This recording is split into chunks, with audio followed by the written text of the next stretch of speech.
semua, tabe selamat linguna latai salam sujud karendeng malempang, adil katalino bacuramin ka saruga, basengat kajubata, arus.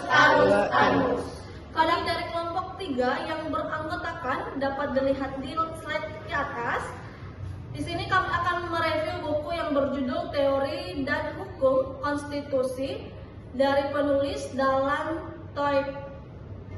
Pada kesempatan ini kami akan mereview buku yang berjudul Teori dan Hukum Konstitusi karya Dahlan Toip dan kawan-kawan. Buku ini membahas tentang teori, konsep, dan perkembangan secara komprehensif atau secara keseluruhan.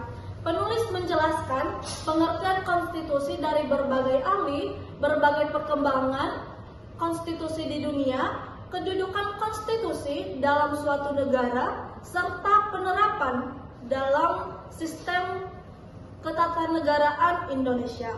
Selain itu, buku ini juga membahas perubahan atau amandemen Undang-Undang Dasar 1945 yang menjadi bagian penting dalam perkembangan demokrasi Indonesia. Menurut penulis Dahlan Toip, konstitusi tidak hanya dipahami sebagai undang-undang dasar yang tertulis, tetapi juga mencakup nilai-nilai, kebiasaan, dan praktik ketatanegaraan yang hidup dalam masyarakat.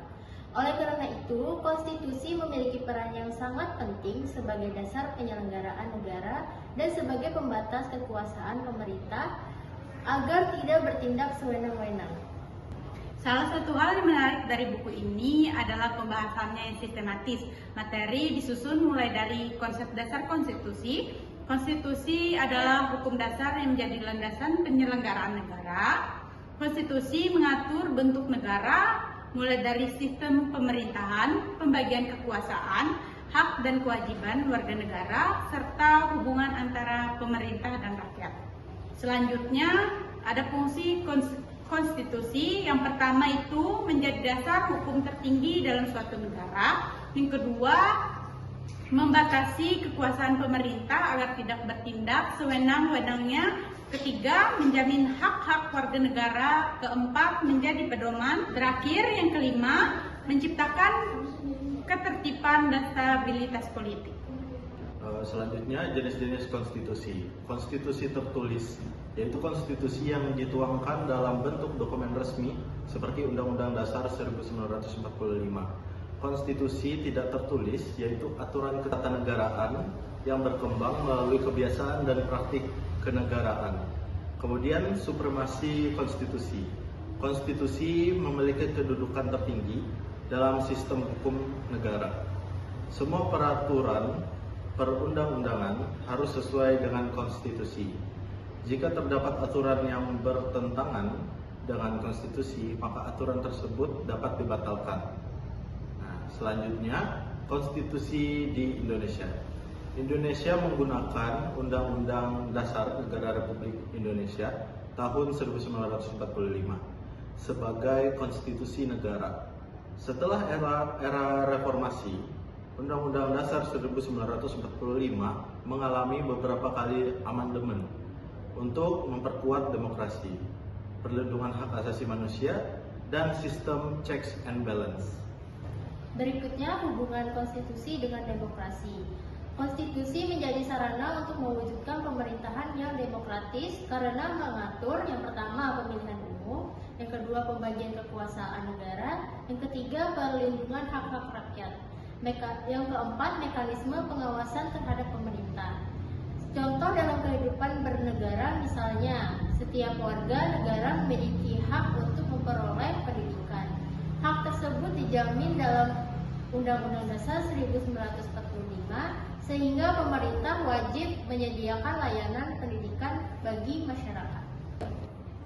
Jadi, kelebihan buku ini adalah bahasanya yang relatif, mudah dipahami oleh mahasiswa, terutama mahasiswa yang hukum, ilmu politik, dan ilmu pemerintahan. Selain itu, isi buku didukung oleh teori-teori dan para ahli, sehingga membantu pembaca memahami konsep konstitusi secara lebih mendalam.